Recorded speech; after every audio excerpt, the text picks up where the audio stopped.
Hello, and welcome to this special episode of the Futurum Tech Webcast interview series. Today, I'm excited to bring you one of my favorite guests. He doesn't know that he's one of my favorite guests, but today I'm talking with Rob Walker, who's the VP of Decisioning and Analytics at Pega.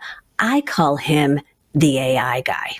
And before we get started with this conversation, I want to mention that our intent here is to give you kind of a small preview of what you'll see at the upcoming Pega World Inspire virtual event.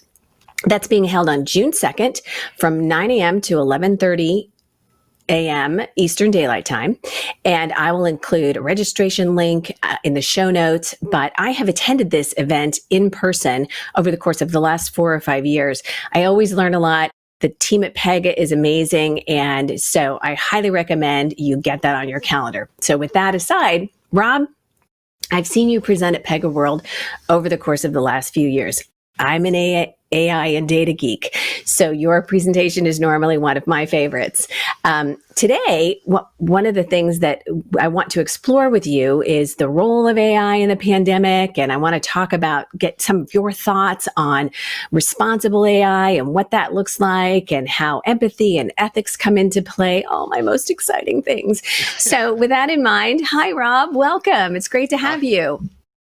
Yeah, thanks for having me. Yeah, I'm looking forward. Absolutely. Well, so you didn't know I was, kind of a fangirl. So talk with me about responsible AI.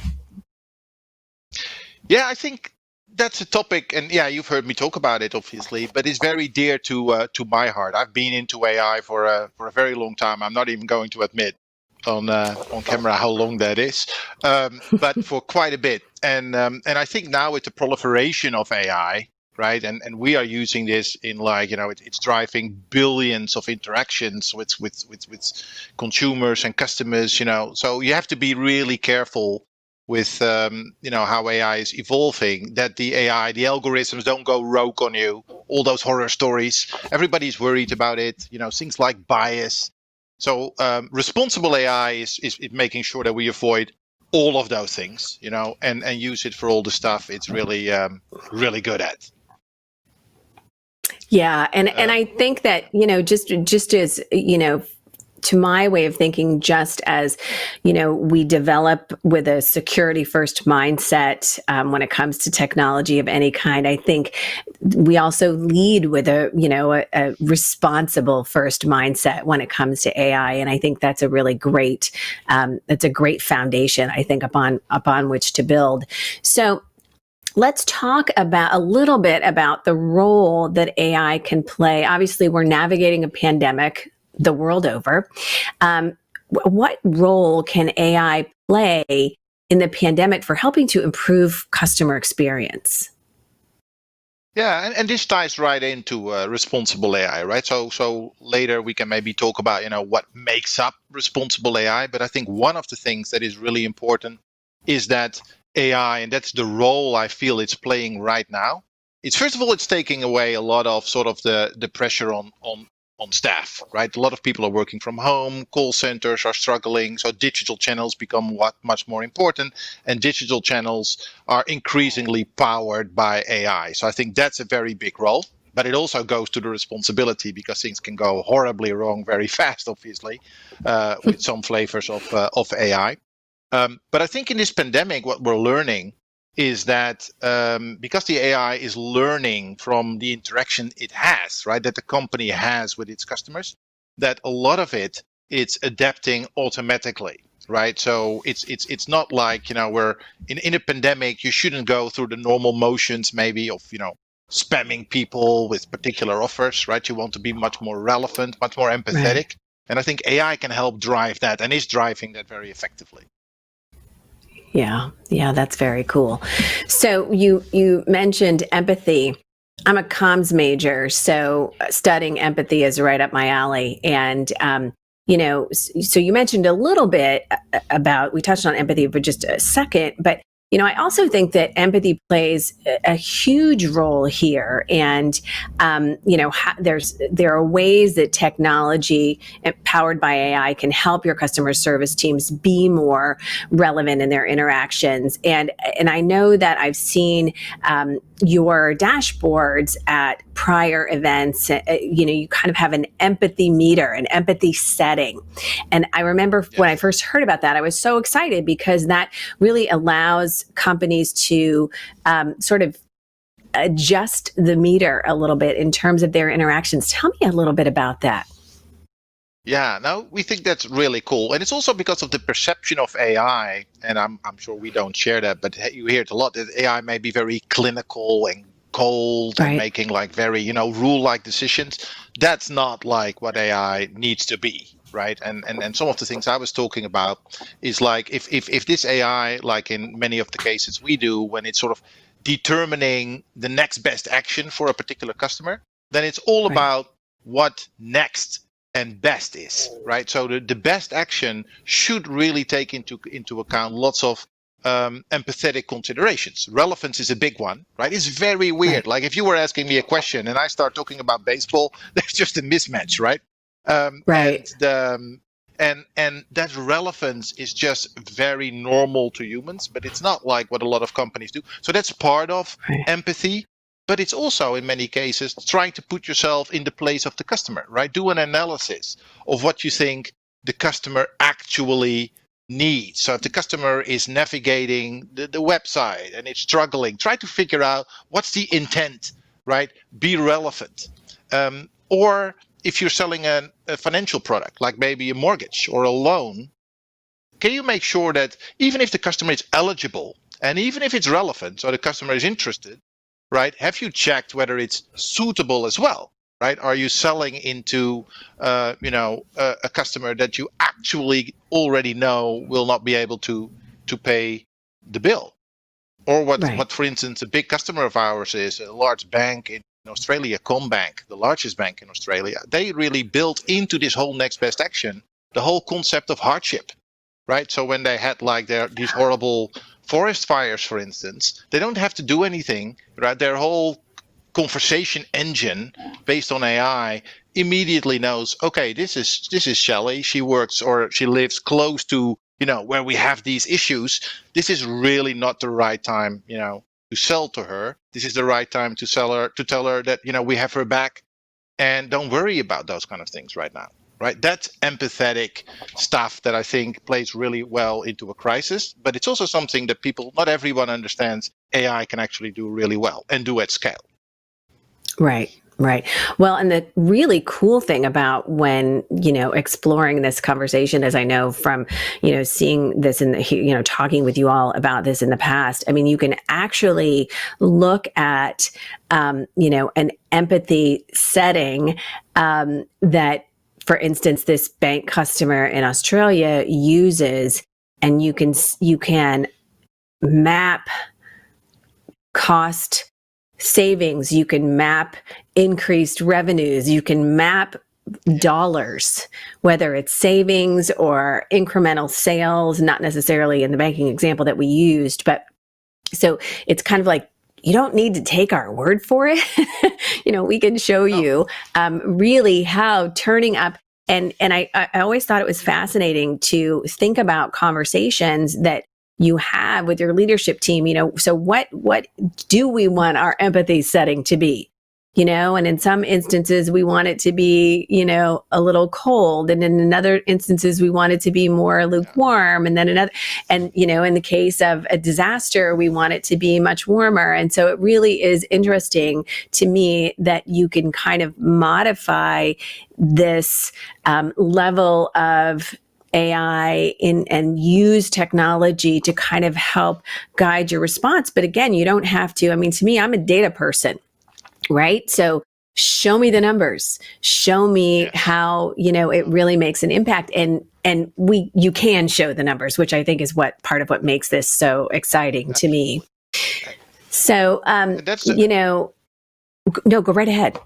Yeah. Okay. Well, no, but that's because you bring up a really interesting point, right? So if on the premise that you have this, and this is what these, that Australian bank has, but a lot of our customers do, but they have this centralized brain in the organization that is looking at every single interaction they make, right?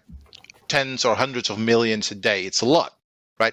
Measuring that, now you can see, hey, this is an interaction where we didn't do the right thing, right? Or where we really tried to push a particular offer very much against the relevance. We knew the customer was like 0.5% likely to be interested, but we wanted to do it anyway, right? And you can sort of look at the opportunity cost of all of those kind of things.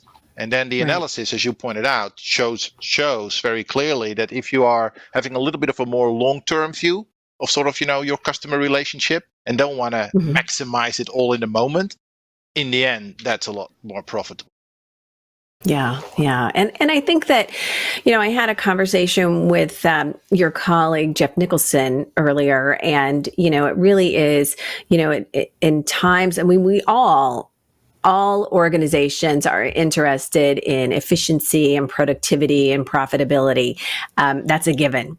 But in times like what we're navigating now, that's so much more important than ever before. Those are the differences between businesses surviving and businesses thriving. And so, really understanding how to use technology in efficient ways, to use technology in ways that really drive significant, helps drive digital transformation and helps really deliver significant results. I think that is more important than ever before. I know that you shared one story, my very favorite thing, whether I'm at Pega World or any other event that I'm covering for someone. I love use case stories. I love to be able to hear interesting ways that people are using technology. I realize you may not be able to share client names. That's fine. But is there anything else that you can share with us, about how some of Pega's clients are using AI right now to help with the customer experience? Yes, absolutely. So I mentioned the Australian bank. Let me move across the ocean, a couple of oceans maybe, to the UK. Large bank in the UK are also something they actually call it personology, right? So they're really trying to become customer centric. Excuse me. And the thing is that it's not lip service they're paying. Everybody wants to be customer centric, right? Where it's all about the Right. customer, but really it isn't, right? Because you have the mortgage people trying to sell more mortgages. You have the loan people trying to sell more loans, and then there is other Right. stuff surface. How do you really prioritize, right? So I think that's a really cool example in general of sort of the scale at which you can do this is if you, as this bank has done, is say every single interaction we make in any channel, whether that's an outbound channel like a notification on your phone or a letter or email, or it's the inbound channel, any of these channels, we are going to figure out at a scale of tens of millions of interactions a day with every single customer specifically, what is the next best action, right? And that's the way we actually have a conversation, right? I'm listening to your context. I'm trying to figure out your intent, right? And then trying to make an empathetic, I can dial it up or down, but I'm trying to make an empathetic decision on what to talk to you next. Then you're talking to me, you're saying yes or no, or well, that's too expensive, or whatever it is. That changes the context, and I'm doing that again. And I love these use cases because it first of all translates into a lot of value, but it is mutual value, Right. right? It is the customer really having much more intimate personal relationships with, in this case, their bank, right? And it's obviously the bank profiting from a relationship with much longer tenure and with a sort of forward focus. Right, right. And I think too, from a customer standpoint, customers don't really, this is a sweeping generalization, but I'm going to make it anyway. Customers aren't necessarily looking to change relationships. You know what I'm saying? Like if I have a relationship with a bank or an insurance company or healthcare, whatever, the easiest path for me is getting all of my needs taken care of by that provider. Okay. So sometimes I don't know the different offerings. Sometimes it's just not even on my radar screen. And so using this example, just kind of being agile, using AI to sort of help drive those further conversations. I think that solves a problem for a customer as much as it does for an organization, because I just want stuff. I want my stuff handled. I want it to be quick. I want it to be easy. I want it to be cost effective. So, yeah. But the irony is, obviously, you have like the grass is greener kind of thing going on, like where customers may say, well, this is not awesome, this experience, maybe it's better somewhere else. But the irony is that these companies, they have all your data, right? They should know all about this. If they use AI responsibly and do it in the right way, they could meet a lot more needs than they're meeting. Right. Yeah. It totally makes sense. And there's so many ways, I know that you probably have retail customers that are using this as part of their operations. Is that right? Well, we're focusing honestly a little bit more on financial services, communications, large. Those. That makes sense. But okay, that makes sense. Yeah. So I know there's something new from the Pega platform as it relates to, and this is where we promised we'd circle back, as it relates to responsible AI. And I think there's a new feature that I'd love for you to tell us a little bit about. Yeah, and it all falls into that category of responsible AI, right? We really feel, partly honestly, as an obligation as a vendor in this space, but also just from a taking responsibility ourselves of the technology that we deploy, that the AI is responsible. And one of the things is that AI needs to be fair. There is a fairness component. There are other things. We talked about relevance and empathy, but it also needs to be fair. And that means it shouldn't have bias, right? And I will add to that humans have a lot of bias too, right? So AI is held to a high standard. But in the case of AI, you can measure it, right? So what we are introducing is sort of an ethical bias check, which is maybe to better understand, it means that if you have these tens of millions of interactions with customers, how do you make sure that not just your predictive model, like the data science, they may have checked for a bias in their model, like maybe you're only selling credit cards to men, for instance, right? Or avoid all people in Kansas City for some reason, and you may not even know that's there, especially when the algorithm's getting more and more complex. It's not like it's very easy to see, right? So all of these things you can automate it, you can test in an automated manner, and that's this ethical bias test that we built in beyond the data science level. So the whole customer strategy that they have in place, that is interacting with customers, tens of millions, hundreds of millions times a day in any channel, is automatically tested and see, no, you're good. You're not favoring gender or race or things like that, and you can set tolerance levels, and then the AI is automatically checked. So we're very excited to make that sort of thing that used to be a very much of a data sciencey thing, and to make that very operational. Oh, I think that's very exciting. I remember when, this is the kind of thing that sometimes we don't think about on the front end, but on the back end, it's like, holy moly, why didn't we think about that? And an example of that is, remember when the Apple Card came out? And the Apple credit card that was in partnership with JP Morgan, I think. But the Apple Card came out, and I remember some press around that at the time about bias in the application process and bias in the approval, and that a husband and wife, with the same income, same set of circumstances, he was approved for a higher level of credit than she was. And it's like, that's not the kind of press. That's not the kind of press that you want. So that really is why it's so important to think about this stuff, all of this kind of stuff on the front end, rather than, a headline in the Wall Street Journal on the back end. We don't want that.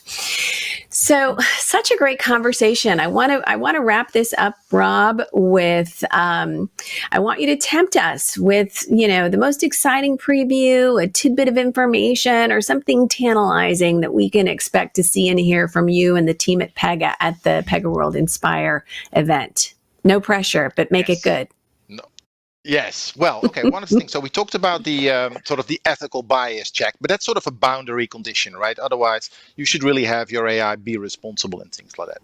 But sort of on the profit side of the house, right? Another thing that we will be talking about is something like finding opportunities to create value. So that's sort of the opposite. So you're basically interrogating the AI and say, hey, listen, with all of these interactions that we have, are there customers, is there a pocket of customers that we're really not serving well, that are either dropping out of a channel, or we have just nothing relevant to offer them? Because with all the rules that we have and the margins and risk profiles, they are just not being served, right? So can you find for me and describe those kind of people, right? So we have an opportunity to reach out to them proactively, or when they come in a much more relevant weather. So that's sort of putting it upside down, right? So you have the AI doing all of these things, and now we're asking, hey, should we make like, we have a credit card, but maybe this particular credit card is not something that appeals to a particular group of people, right? So we're reversing and creating and finding opportunities, and we'll be talking about that as well. Oh, I think that's So really I think exciting. as a data geek, yes. Yeah, absolutely. Find me more customer opportunities, right? I mean, anything that makes that process. That's really awesome. Well, Rob, thanks so much for hanging out with me today. It's been a true pleasure. I'm sorry I won't get to see you in person this year. This is going to have to, I'll be hanging out on June 2nd and participating in the event. And so I'll remind our listeners that are our viewers that the Pega World Inspire virtual event is going to be June 2nd. It starts at 9 a.m. in the morning, just runs till 11:30. That's Eastern time. I will include a link to register in the show notes. If that day doesn't work for you, if that time doesn't work for you, it does not matter. But what you do need to do is register, because then you'll be able to have access to the information shared in the sessions and that sort of thing on demand. So I hope to see you there on June 2nd. And Rob, thank you again for hanging out with me. It's always a pleasure. Okay, thank you very much.